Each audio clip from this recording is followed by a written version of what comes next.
রোজার মাসে যারা রোজা রাখে, এক হাদিসে নবীজি বলেন আস-সাওমু জুন্নাতুন, রোজা হলো ঢাল, যেটা দিয়ে মানুষ জাহান্নামের আগুন থেকে বাঁচবে।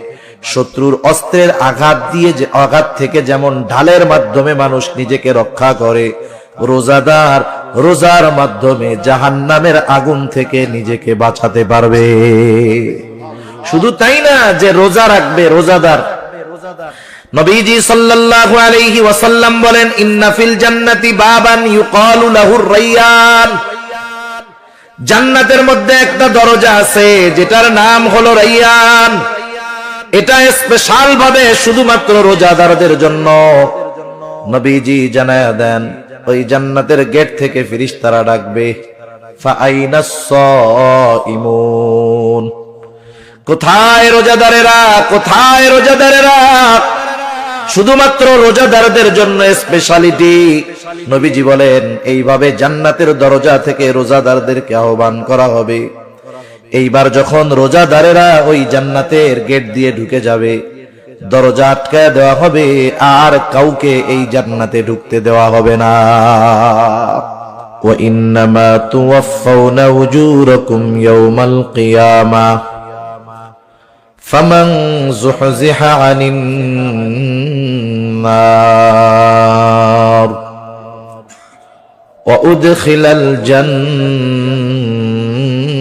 ফাকাদ ফাজ। আল্লাহ রাব্বুল আলামিন বলেন কিয়ামতের দিন মানুষকে তার দুনিয়ার কর্মের পূর্ণ প্রতিদান দেওয়া হবে। ফামান যুহজিহা আনিন নার, যাকে জাহান্নাম থেকে বাঁচানো হবে, আগুন থেকে বাঁচানো হবে।